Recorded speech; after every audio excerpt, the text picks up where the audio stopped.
Yo, what's up mga kachibog? Okay, ngayong araw na ito ang special fried chicken na mas masarap pa sa Jollibee. Ngayon, ito na ang ating mga ingredients. Chicken, salt, black pepper, garlic, paprika, chili powder, flour, egg, water, milk, optional lang, pwedeng milk, pwedeng water, at ang ating mantika ng pagpiprituhan mga kachibog. Ngayon, ito na. Okay mga kachibog, tandaan niyo po yung mga ingredients na yun at talaga namang napakasarap na ating lulutuin fried chicken. Ngayon, ayan, uunahin natin ang paggawa ng butter.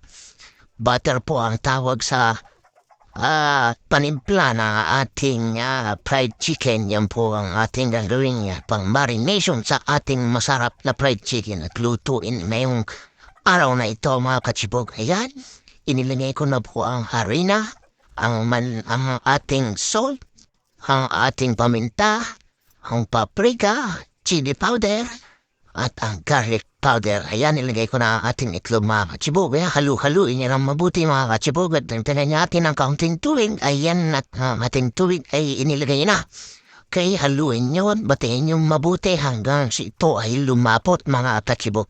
Ayan, kita niyo naman kung paano haluin. At pwede pa natin dagdagan uli ng ating kaunti pang harina hanggang sa ito ay mas malapot pa. Yan po ang ating paninimpla sa ating manok mga kachibok. Yan po ang ating pinakamasarap na pamtimpla o pang-marination sa ating fried chicken na mas masarap pa sa Jollibee mga kachibok. Yan, kita niyo naman kung gano'ng katik yan.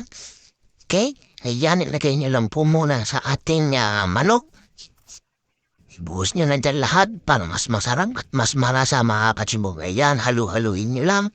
Pwede nyo pong i-marinate siya ng 1 oras sa 2 oras. Meron rin mas maganda kung overnight mga kachibog. Kitang-kita nyo naman kung paano ko siya haluin. Halong-halo. Okay mga kachibog. Ayan, ito na ang ating pagpiprito. Kita nyo naglagay uli ako ng harina at ang ating chicken marination no, may butter ngayon ilalagay ko na to sa ating dry powder no. Wala na pong halo yung harina na yan mga kachibog. Plain lang yan dahil napakalasa na nung ating ginawang butter para sa ating manok. Ayan, inilagay na natin na yun. Kita niyo yung mantika at inilagay ko na ating manok. Pero huwag kayong magtaka dahil ang ating mantika ay ganyan lang karami.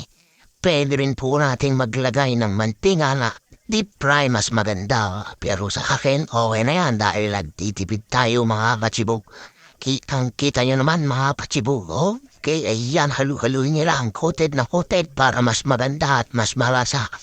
At crispy yan mga kachibog. Kitang-kita nyo naman. Okay, kita nyo sa ating pagpiprito ng ating manok. Ganyan lang po kahina ang apoy. Huwag po masyadong malakas dahil masusunog po ang ating harina. Medium per lang mga kachibog para naman po ang ating manok ay malutong mabuti hanggang sa loob. Okay mga kachibog, kita niyo kung paano ko prituhin yan. Pwede rin kayong maglagay ng mas maraming mantika o deep fry na pagpiprito para mas pantay at mas maganda ang ating pagpiprito. Kita niyo naman, crispy yan mga kachibog at lumaki. At syempre para sa mga mag-build business niyan, mas malaki, mas maganda at pwede niyong presyohan ng mas mura pero mapakasarap na ating fried chicken. Hindi ito ang typical na fried chicken na kanto-kanto lang mga kachibog.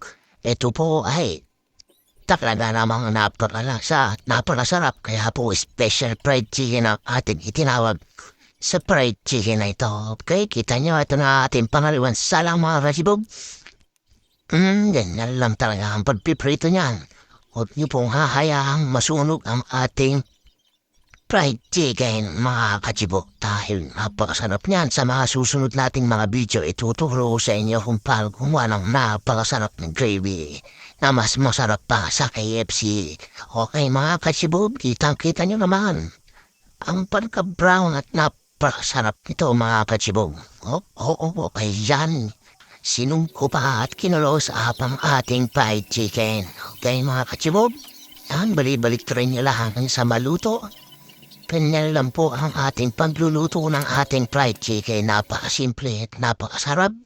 Mas maganda po talaga ang simple pero masarap naman.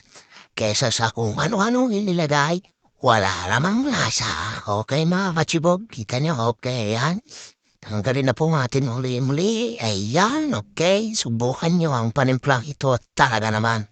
Mapapaibig kayong lahat. Sarap ng ating fried chicken special edition ng ating Chiplog TV. Okay mga kachibog, okay. Ayan. Yan lang, napakasimple lang mga kachibog. Kayang-kaya niyong gawin sa inyong mga tahanan at pwede niyo rin gawing business yan mga kachibog, okay? Ayan, maluluto na yan. Filterin nyo lang, hintayin nyo lang hanggang sa'yo maluto pag kayong mahinip. Dahil pag kayo'y nainip, sunog yan mga kachibog. Ayan, okay. Ito na ang ating finished product na kanto fried chicken pero special edition na mas masarap pa sa Jollibee. Okay mga kachibog, subukan na. Okay, at huwag kalimutan, maraming salamat. Thank you for watching. Please don't forget to like, follow, and subscribe. Bye-bye. Ingat!